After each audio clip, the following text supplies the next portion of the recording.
Okay, I think this video will probably be seen on a Wednesday or a Thursday by most people.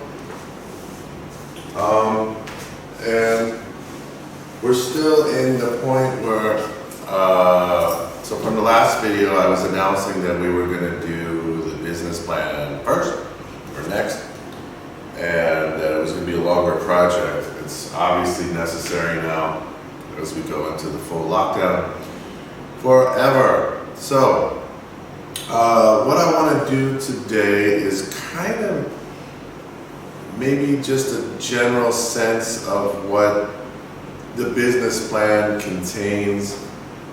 It's quite a long process. There's a lot of elements that are involved in it. So this will be the first kind of overview of the whole thing, but then after that we'll actually, like I said yesterday, give you a document, which is a Word document, and this document is for you to edit and use, and it has almost all the features that I'm going to go through today.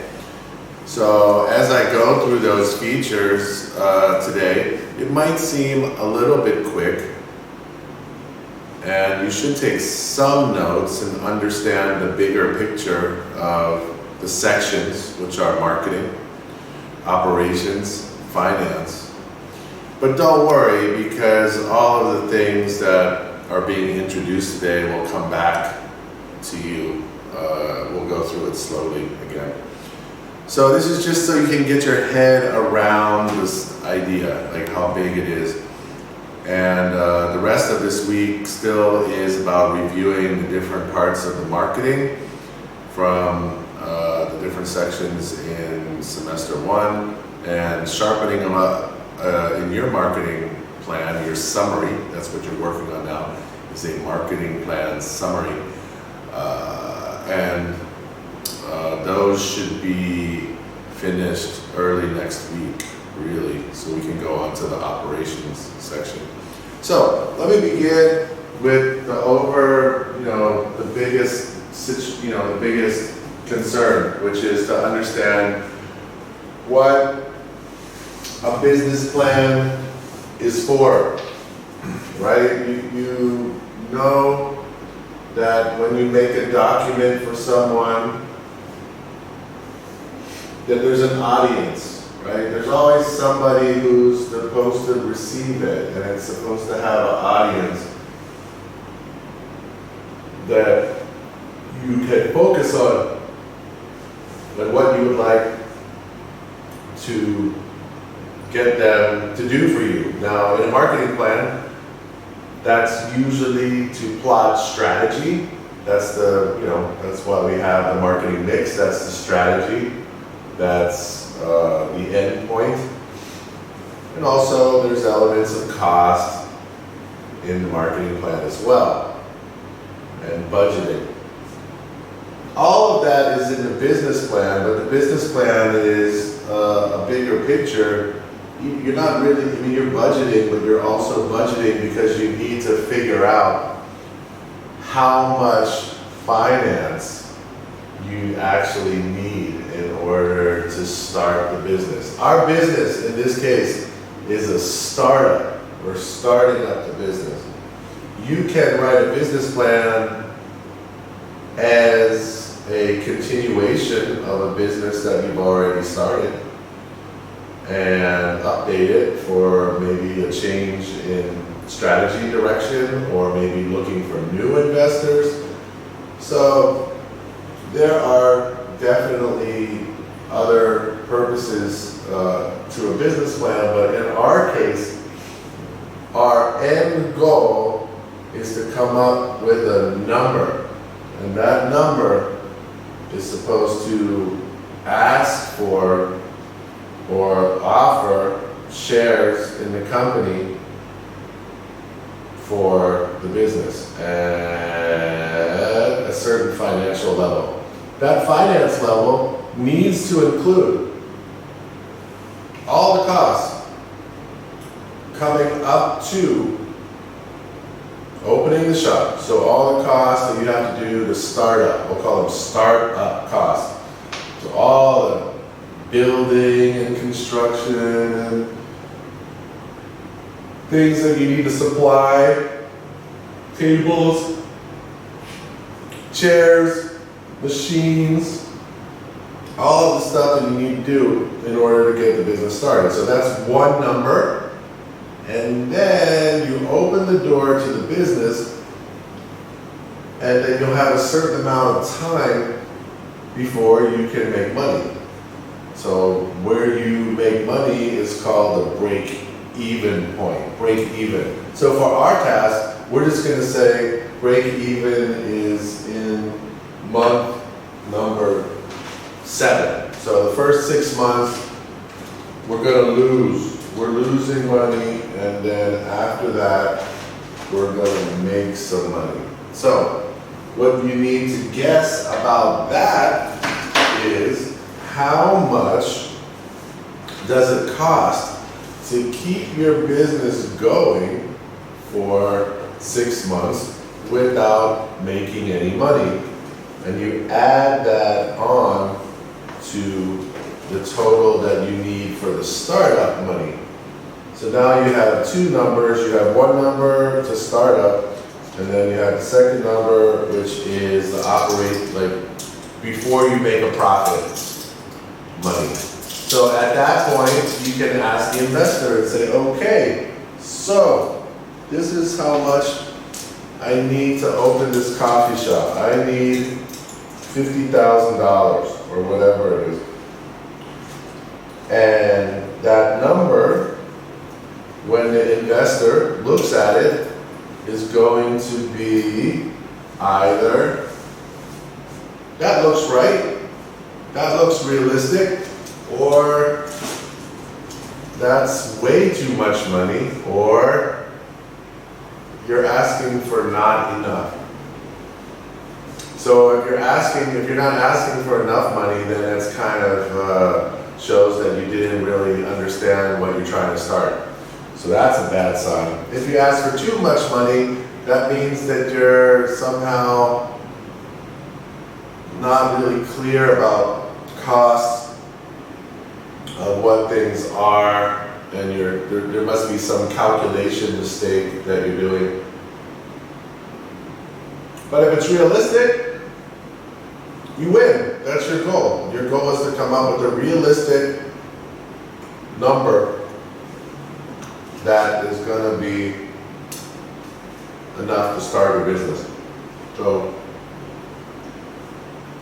let's just look at these 3, and this is what I'm talking about here, the 3 main purposes of a business plan. The most important purpose of a business plan, the purposes, is to create an effective strategy for growth. That comes through marketing. That's included in your competitive advantage, which you hope you will be able to develop and maintain against your competition. And then determine for yourself, so you understand in your own mind how much money you need to run a business. And last but not least, to attract investors. So that's what we're trying to do. That's our audience, that's our goal. So I just want to make that clear. That's the first thing. Our goal is to come up with a number. And that number is going to represent the amount of money that we need to start up and operate the business for 6 months. So here is a short video, really short, just thinking about SMART, right? Setting goals and the idea of SMART. Business or corporate objective. Let's spend a few minutes looking at a really important topic, the concept of business objectives. Why is this so important? Well, it gets us right to the heart of what a business is trying to achieve. The aims of the business need to be translated into business objectives. These are what I've written there, the specific intended outcomes of the strategy, the choices the business makes. what it wants to achieve, expressed as a target or a series of targets that are designed to help the business achieve its aims. And therefore you can see that one of the key functions of business or corporate objectives, there's a name for it, is to provide a really clear focus, a statement of what the business wants to be achieved, not just at the business level, but potentially also at a sort of unit level or product level, team level, maybe even an individual level, and then a way of measuring how well the business is performing against those objectives, a measure of business performance. On the slide there, I've listed some typical corporate or business objectives. Might be worth pausing the video, just jot one or two of those down. Not every business will have every kind of business objective. Not every business will have every kind of business objective. That's true. You're trying to generate sales revenue? Yes. You're trying to make a profit? Yes. Return on investment? That's what the investor wants, but it's not really you're not really gonna show that in the first year. First year, our goal is to survive. Most businesses don't survive the first year or two. Growth, that's usually for a different kind of business plan. Market share, we can consider it, but we should also consider more, about survival and getting any market share. Cash flow, big story. We need to care about cash flow. Value of the business, that's usually if you want to sell it. And for bigger companies, you might be thinking about how to manage your PR or change the image of the business. So we'll do a few of those, right? Sales, profit, market share a little, cash flow a lot. So those are the main ones. Sales, profit, and cash flow. Some will focus more on maximising profit, some will focus on simple survival or maximising the value of the business, others will be more concerned with the sales revenue achieved by the business. But most fairly large businesses will have a series of corporate objectives, including the one listed at the bottom there, which is maintaining a satisfactory, strong corporate image and reputation. So corporate objectives aren't just about financial performance, they are more wider than that. When you're looking at business objectives, one key thing to remember is that they need to be easily defined and understood and communicated. How do you know whether or not you're achieving a business objective? Well, is the objective specific? Does it state exactly what it is that needs to be achieved? Can it therefore be measured, the achievement of the objective? Is it achievable? How realistic is the objective? And lastly, how relevant is the objective to the business's circumstances and to the people charged with achieving it, and over what time frame is the objective set? This mnemonic, the SMART mnemonic, is widely used to help evaluate and analyse business objectives. SMART: specific, measurable, achievable, relevant, and time-bound. Don't forget that in business there are different types of objectives. So we've just spent a few minutes here looking at corporate or business objectives. They're right at the top. And the key thing about these is that they should then feed down into the objectives which are set at lower levels in the business, at the functional level. For example, marketing objectives, or down to the individual objectives of individual people.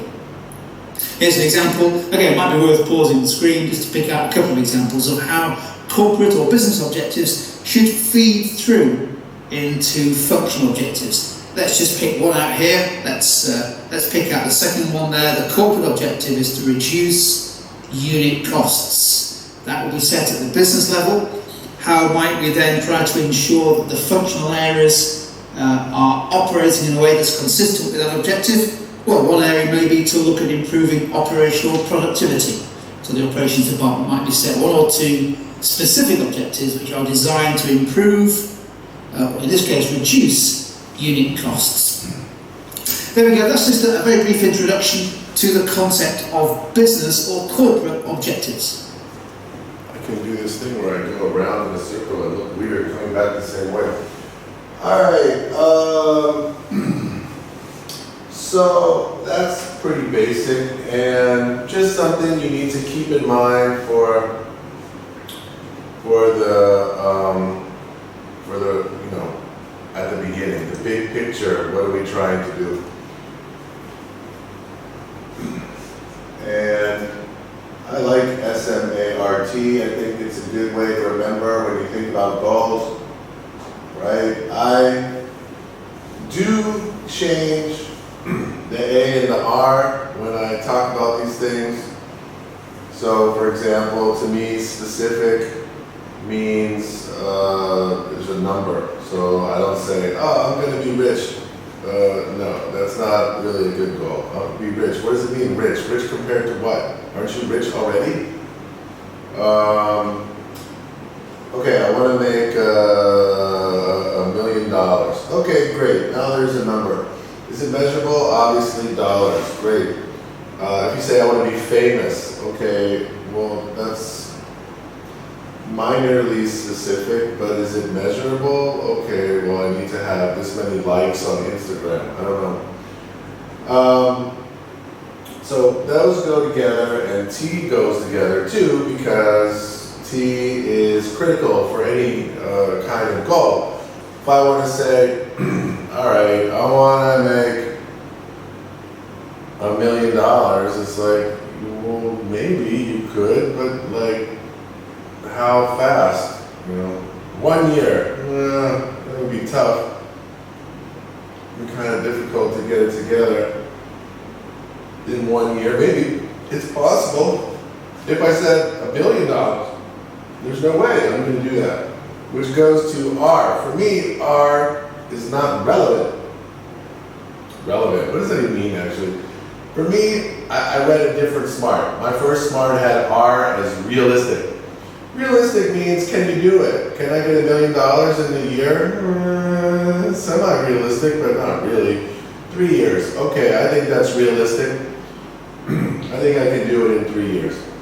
Okay, how could you do it? That's the A to me. A is action-based. So you have specific, I want to make $1 million, measurable, yes, it's dollars, you can measure it. Time-based, 3 years, okay. I think it's realistic that I could, if I really wanted to do that, and put that R down there, if I really cared that much about that goal, I could reach it.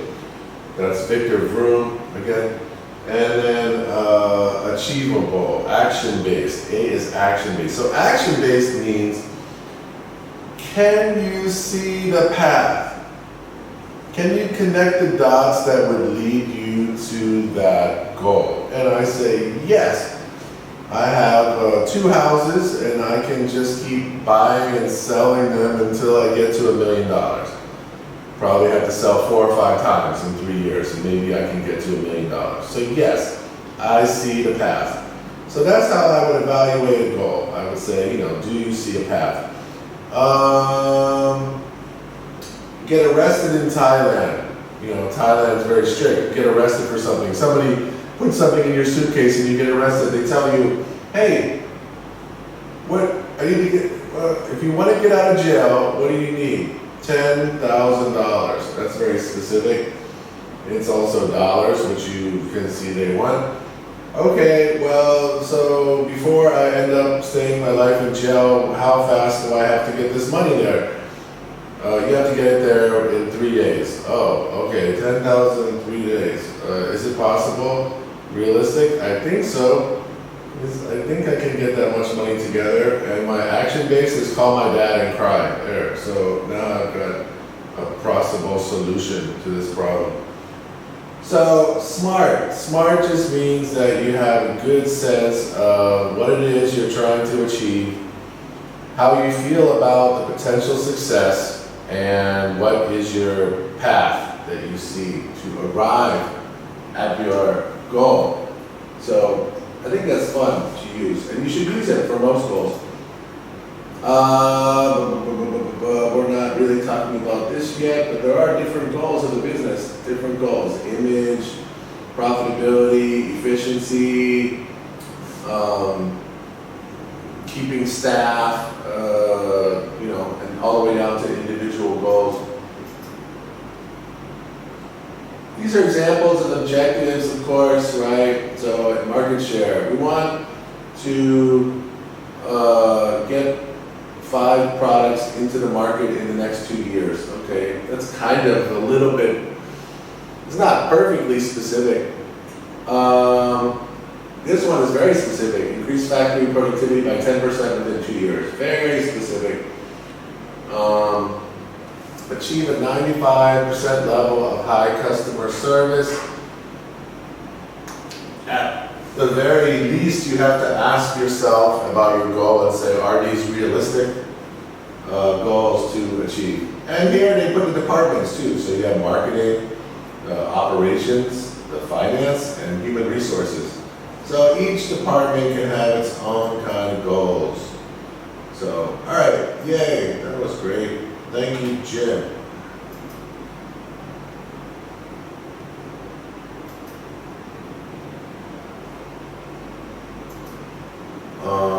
Let's go to, whoops, this one. I want this one, business plans. This is a pretty good one. I'm going to use this for this video, and I'll also upload it so that other teachers can put it into the classroom.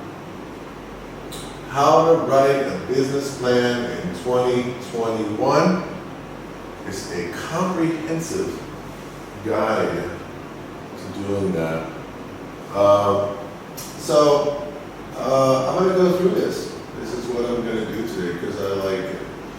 A business plan is more than just a document. It's a guide that helps you to outline and achieve those goals that we just mentioned. It's part of the action plan, the A in the SMART.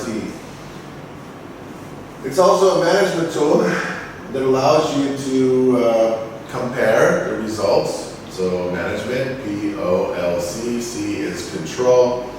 To control, meaning analyze results, make strategic decisions, and show off what you know and the research that you did about how you can achieve success so your investor is very impressed. So if you're thinking of starting a business, you need to write a business plan, obviously. I wish that I had learned this a long time ago. I really wish that I was taught how to do a business plan. It's fun. I don't need to go through this part. Why write a business plan? Are you still unsure whether a business plan is worth the time and investment? Can't you just jump in and start your business and get a cardboard box and put some change in there and sell some Revive on the street? Sure, you can. Everybody can do that. That's great, but you'll never grow the business past a certain level. So if you have a future goal, like a plan where there's like growth involved, it's really necessary that you have a plan on how you can manage the growth. Because you could have 100 things work right and then make one mistake that you didn't think about and the whole thing goes down. All it takes is one mistake. So, why write a business plan? Grow your business. That's number one, obviously.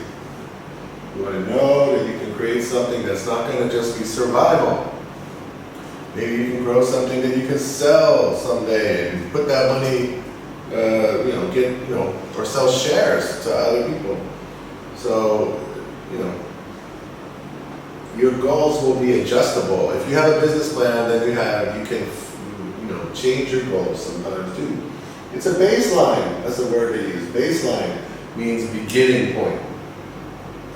So without a beginning point, it'll be far more difficult to track your progress, make adjustments, and also have the information about the history of the business available to you to look back on and to compare. And, when you want to make even, want to improve the decisions that you make.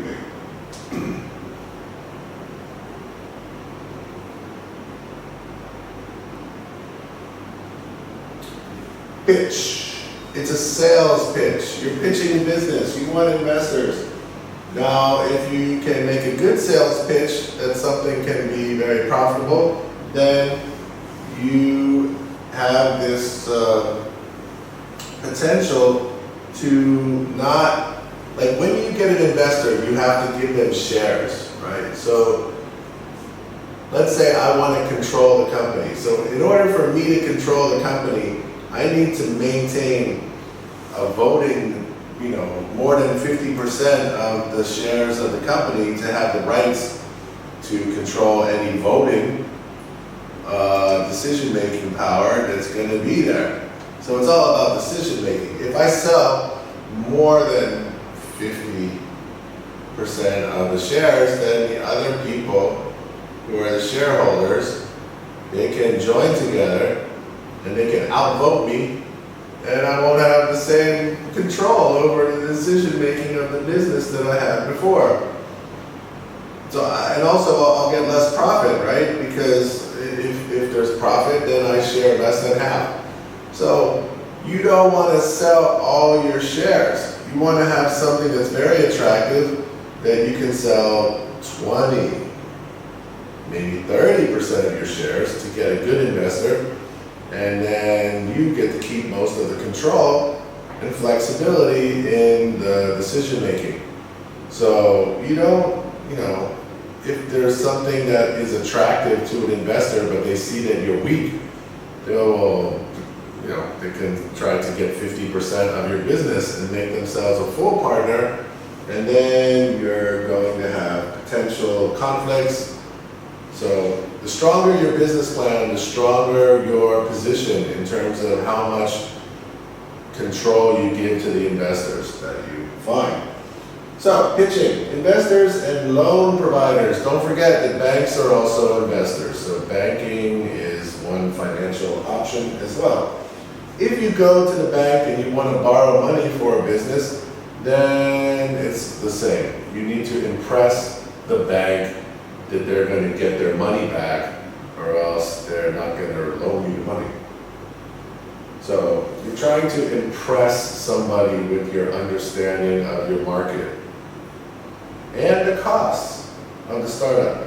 I mean, even if your marketing section isn't super great and your competitive advantage is not convincing, if you show that you have a good understanding of all the costs and how much money you actually need to make it work, that's pretty strong. That's still pretty strong.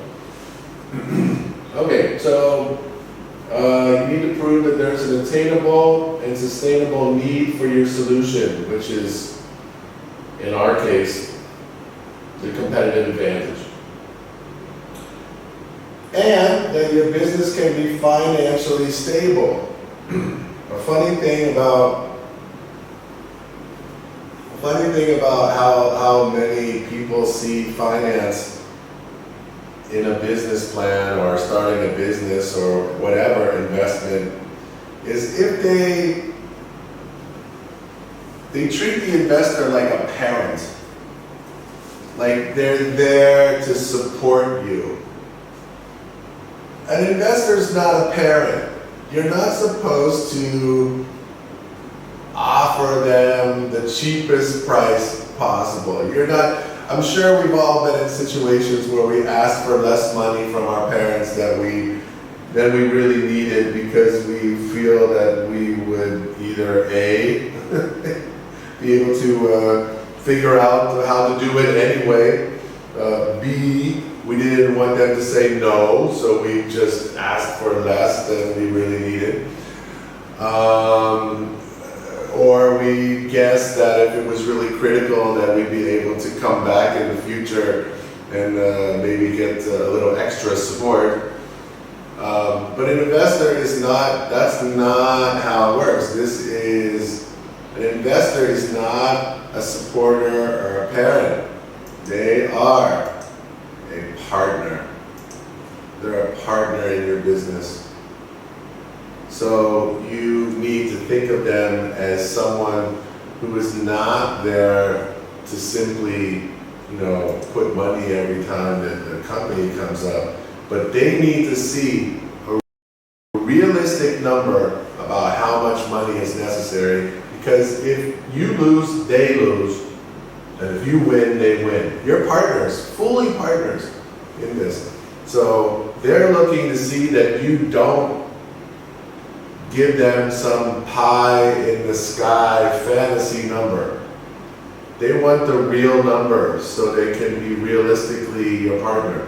So otherwise you have to sell more of your market, more of your business shares, and eventually you'll have zero of your business shares. So maybe your company will be very, very profitable and you get 15% of what you started because you failed to ask for enough money when it started and you had to sell more shares.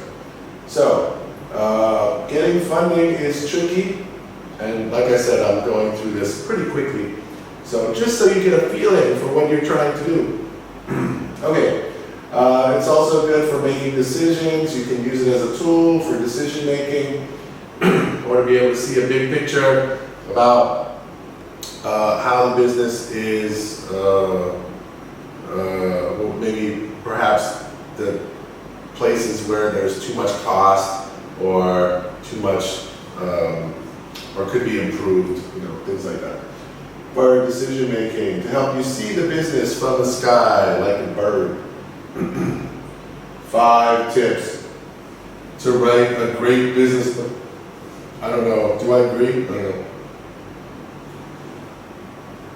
Keep it short. Short in this case is you're getting a template. It's beautiful. It's a beautiful thing. You'll have a template. I will ask you to provide some information about how you, how you found the cost of the things that you needed to buy to start up. Definitely.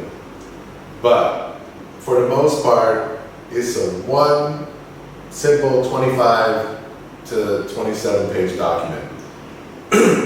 Remember, you are working individually, and all your teachers have really good eyes, and we can see if you have the same information as another student. So don't think that it's possible to just work with your partner anyway. We'll see it, for sure. This comes down to you. Actually, when I see the business plans of people who work on marketing plans together, I actually suggest that you change the name of the business to something different from your partner to show that you actually have a different way of thinking than your partner does. So keep it short. Short is one thing to say, but the word concise. Concise is a more important word. Remember who you're talking to. You're talking to an investor. They want to see that you are realistic. They want to see that you have an action plan, that your goals make sense. They also don't want to read every little tiny detail about every tiny little thing. So that's why the marketing plan, you put it into a summary. You summarize it in 5 pages instead of 20. So they want to see the main points and the overview and a clear way of reading it so they can make some decision about what you're offering. You are offering them. So don't make it too long, right? No one is going to read a 40-page business plan, it's too long. There may be some supporting documentation, but even that is probably, for me, your teacher. It's not for the investor. Know your audience. Understand who you're offering to and who you're talking to, and maybe that means understanding their goals, right? Some companies, when they acquire you or they invest in you, they could have different goals. They could be investing their own money that they save for a long time and are very, it's a big risk for them. Or they could be a super, billionaire who just throws money around just to see if anything works and they like your idea. So, know who you're talking to. Test your idea. Test your idea. Well, this actually is part of the business plan. It's called an executive summary. It's like a one-page summary of everything. Yes, you want to have goals. I don't think this makes it easier. Don't be intimidated. Yes, that's true. Don't be intimidated. Okay, so then we get to these things that are the parts and pieces of the business plan. This is not done in order, actually, which is kind of weird, but there's a reason for it. So you do your market research and you have your plan for your marketing and you see your competitive advantage. The competitive advantage is the number one thing you need to be successful, is to see some opportunity in the market, and that's right here. So you've done that already, but we write this part at the end. So first we do the marketing plan, then we figure out the costs and what we need to do, what kind of resources. This is the operations, the resources that we need. And then we have to figure out all the prices and the costs, and then we have to figure out, okay, how much money can we make at this selling price, and then we have to fit together the selling price and figure out, well, does this work for our target market? So then after we do the finance, we have to go back and look at the marketing again and see if it works.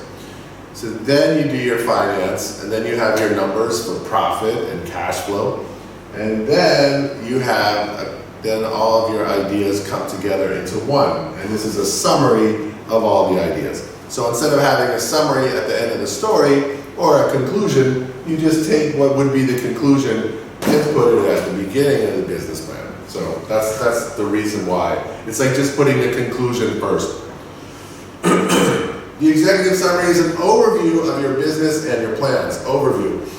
It comes first in your plan, and it's ideally short, 1 or 2 pages. It highlights all the important elements. Most people write it last, though. Most people write it last. So that's what I was saying.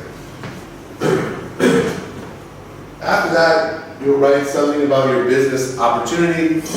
Sometimes people tell a little story about what they why they came up with the idea, why they thought it would work, what they saw in the market. And sometimes it's it's quite charming, quite romantic little story about a business idea. But included in that also are the main problem you're trying to solve. What is it that you're offering? And it does really kind of focus on the competitive advantage. So, how are you solving a problem or a need for your market? And who is this market? So it really just says, like, this is what we saw. So, a friend of mine yesterday, he's got a really good eye. I just talked to him, and he's got a new business he's starting, and one day he just saw that he had difficulty doing some house he was trying to buy. He was trying to buy a house in Europe, and he tried to do it the American style way and contact a company that would help him to do finance for his house, and found out that there is none. In Europe, they don't have that kind of company. So now he's starting that company. So, things in your opportunity, and that's for what? Okay, home buyers, and what are you trying to do? Solve the problem for people who want to look at the whole market and be able to invest in property markets without having to have 700 different agents involved. So, smart. That's the opportunity. Okay, I'm already excited. I want to invest. Execution, we don't need. Company and management summary. Summary, again, is something that is just summarizing the, who the people who are involved in, what kind of business structure. This is all in the template. What kind of structure of the business that you're going to use, partnership or company or what. Where you expect that your main corporate office is going to be. You'll see it. There's a lot of stuff there. But it's just, the summary. What's your business license? All these things. The financial plan is actually, for us, is going to be in the end of the business plan. However, the actual investment request, the amount of money that your investment requires, and the request for it's going to be right in the first part. The first part will have the final amount, the startup plus 6 months of operation. And you're going to put that number there, and you're going to say also how many share percentage of the business that you're willing to sell to this investor in order to get that money. So that's where that goes. So there's just the final result of the financial plan is the main, is at the beginning. The rest of the financial, all the numbers and data and graphs, that's at the end. All right, so then, appendix, what is that? All right, I want to talk about the executive summary more later.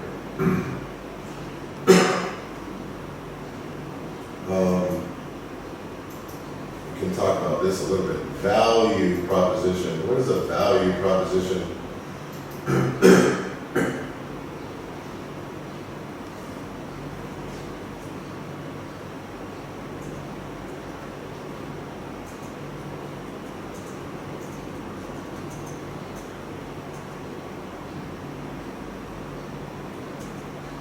I'm writing a quick message. Have a safe weekend.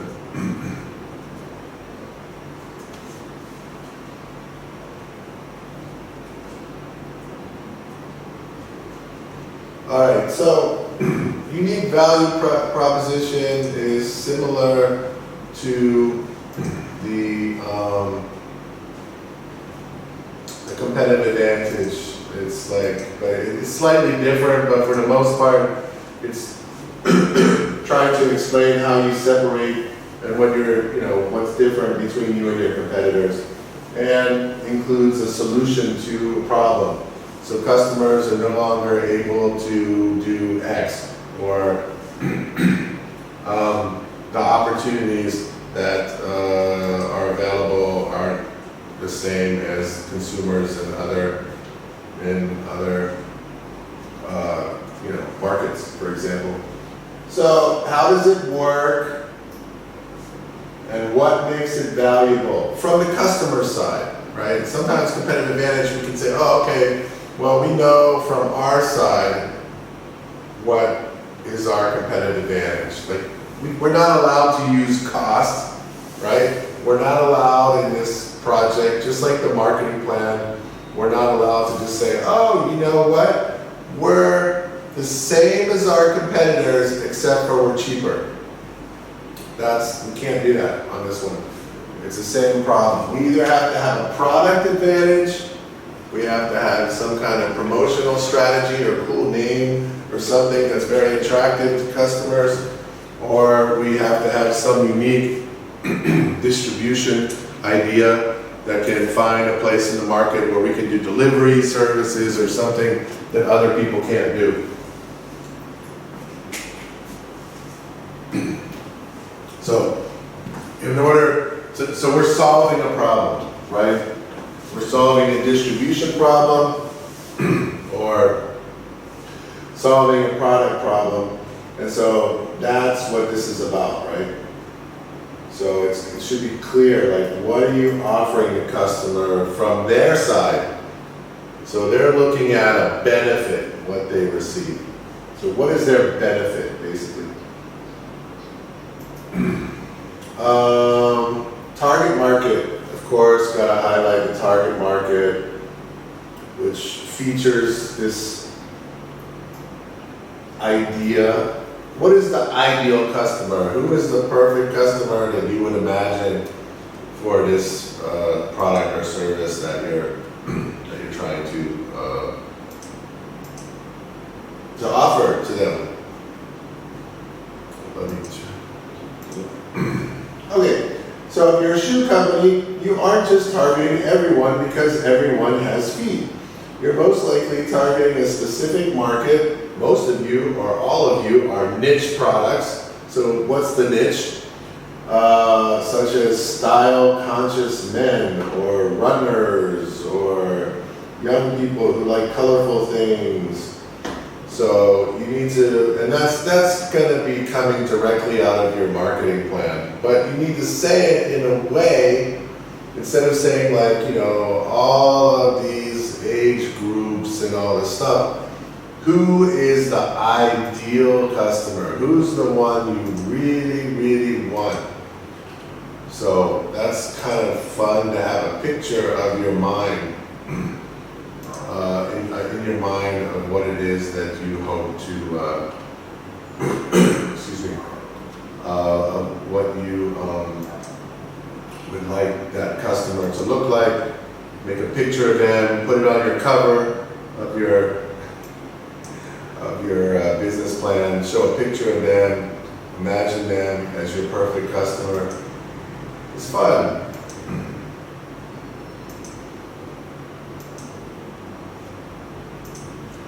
Okay, the competition, okay, that's also in the marketing section. But what and who is exactly the main competitors? Whose customers do you want to take away directly? Whose customers do you really want first?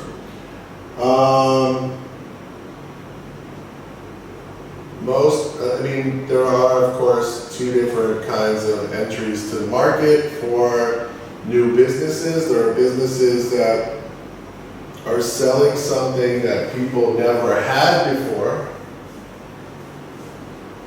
So if a customer has never seen, let's see, we have cat cafes. Sounds so horrible.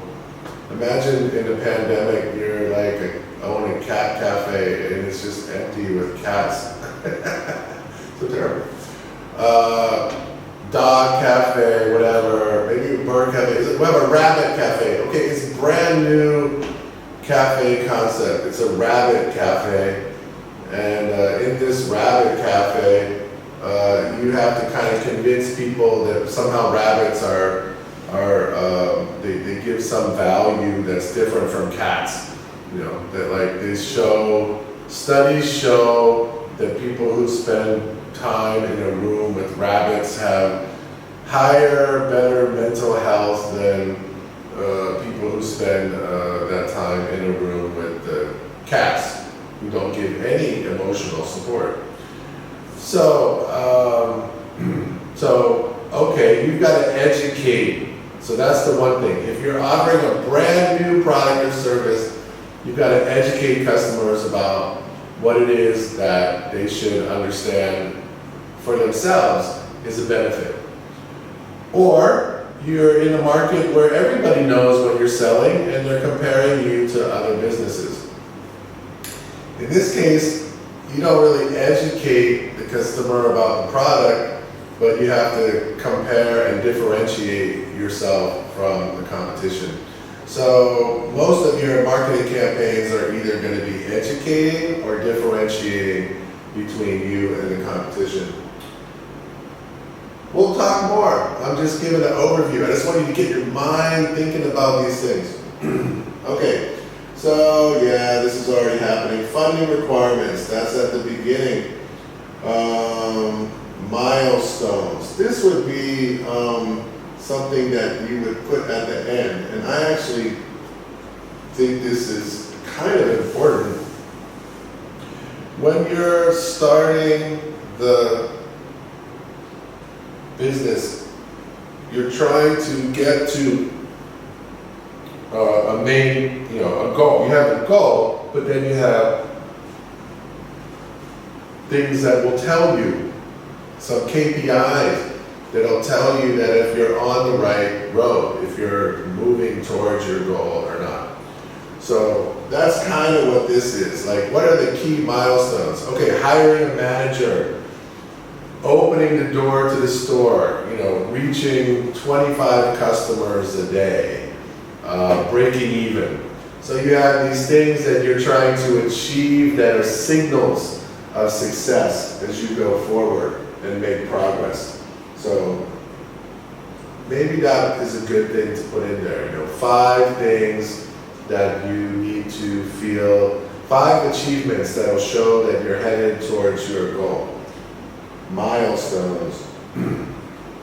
We'll talk about that later. I just talked about all these things actually. Business goals. This is executive summary together. Key questions. If these are not in your executive summary, then it doesn't work. What's your goals, objectives? Who's your target market and what's your position? Who are the key players on your team? Like, who do we rely upon for, you know, the management of the business? What's the growth level that you expect? And not the least important, how much money you need. So all of that is, I think, great. I think that's really useful.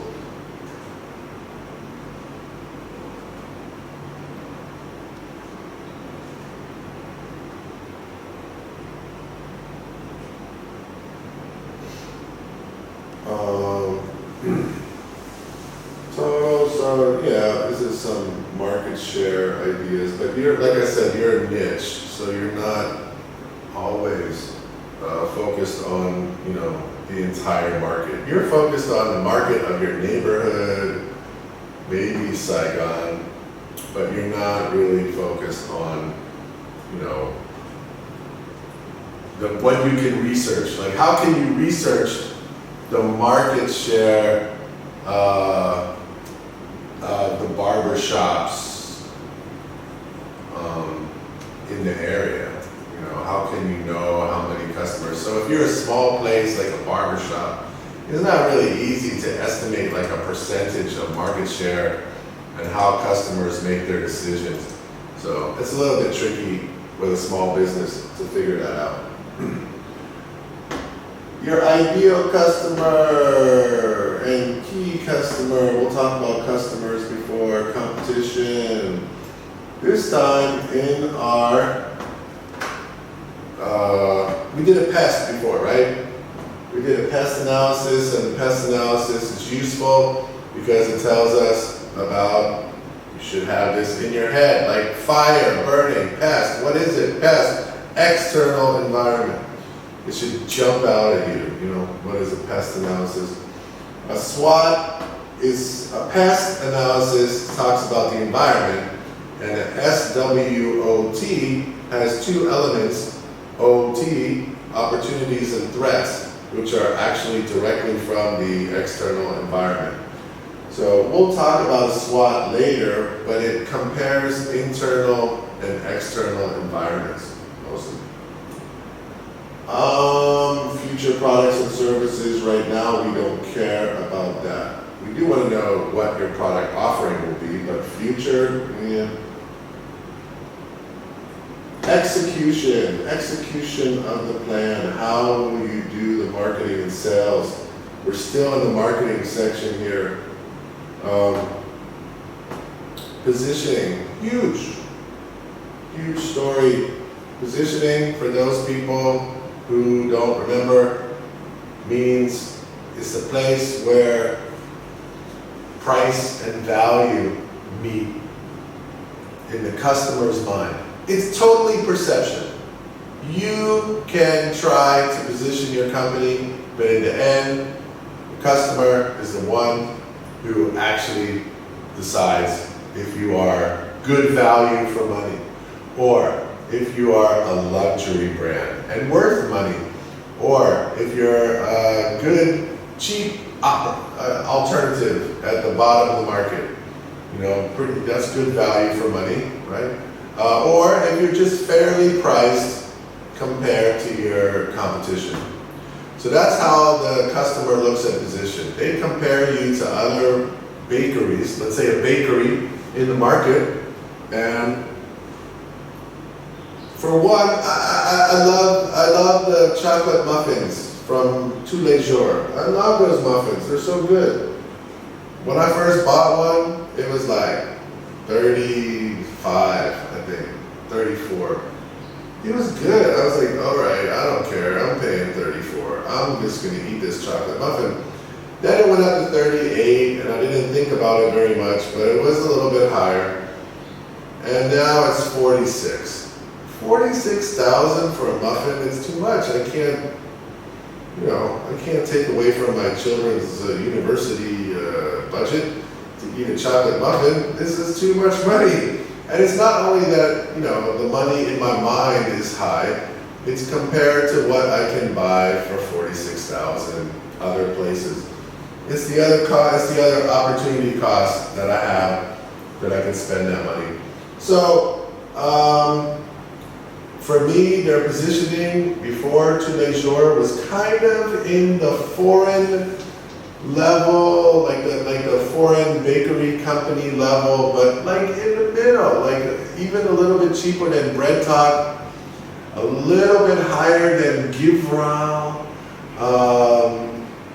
but not luxury, like everybody can still shop there. And now I think like, wow, the price is too high in that shop. So it keeps me from eating more chocolate, which is good. But that's the position. The position changed in the customer's mind. You can try, and you should have a goal for your position in the market, but keep in mind that you can't just tell everybody what you are. You need to prove it, and they need to believe it.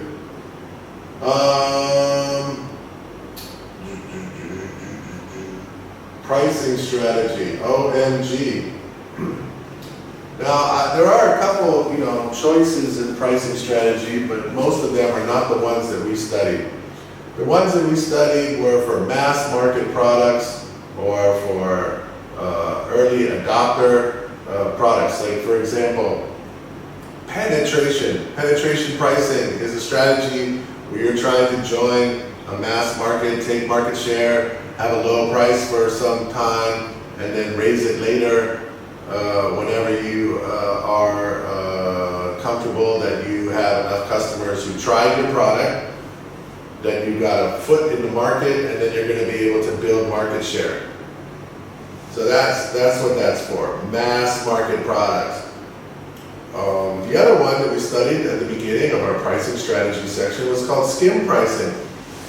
Skim pricing is when you are offering something that's so new and unique that customers are willing to spend a much higher price to be one of the first customers, to be one of the early birds, early adopters who get to try this product. For us, we don't have anything that's technically great enough that we can give to people that they can impress their neighbors with, right? I mean, that's what it's for. You want to have the iPhone 5 before everyone else. So then you can throw it in their face and say, hey, wow, look at your iPhone 4, it sucks. Look, iPhone 5, woo! I paid $25 million, I'm first, that's the pricing people pay for. They pay to be first. We can't use that. We can use premium pricing if we think that what we're offering is really special and luxurious, and it's just something that rich people as a target market would want to buy. We can offer competitive pricing, which is taking the position that we have and our competitors that we want to beat and using the price that they have, and then differentiating ourselves based on other things, product, distribution, name, promotion, all that. So, the third one we can do is maybe think about our costs and how we can meet our costs. So if we're a brand new business and we don't have a lot of competition and it's not really sure what we should charge or the value to customers, we at least have to be able to pay for the cost of running the business. So that's one way of thinking about prices. Matching the market is competitive pricing. Covering your costs is one kind of the pricing. And basically trying to, cost plus, so make a little profit or have the same price as your competition, or establish a high position. That's not on here, but like establishing a high position in the market. Promotion, we have time to talk about that. Packaging and image and all of this style. It should be attractive to your target market, right? That's what you're trying to do. Find a way into the heart with your image of your target market to make them raise an eye and go, oh, cool, I want a place like this, this sounds good. And then you've already, like I said before though, you really need to not only update your marketing plan, especially since some of your marketing plans were not perfect, to say the least, or poorly done, is this is your opportunity to summarize it and fix it and make it better. Of course, I don't, and your teacher doesn't expect you to go out and do 1,000 hours of market research again. You should do maybe a little research to fix the parts that weren't very good, but we're not gonna find, we're looking for something that makes sense and that it has good logic to it. It's not about, I'm not checking like that all of your research is correct. I'm not checking your marketing research questions now. Interested in like hopefully something that is gonna be a good competitive advantage to build this plan on. So that's what you're trying to do. You're trying to say, okay, maybe I didn't really think through this competitive advantage the first time, but now I've had 3 more months, 2 more months to think about this idea that we had before, and I can see now a couple things I can do better and have a better promotional strategy, a better name, maybe a better product, benefit, something. So update it, but make it better. All right, so that's what we're here to do. We want to get it better, so it's a good foundation for to make the business plan from. So I'll leave it at that point. I'm going to start the next video from that, considering the marketing strategy and product strategy as well. So have a great, Tuesday, Wednesday, or Thursday. And stay safe, everyone.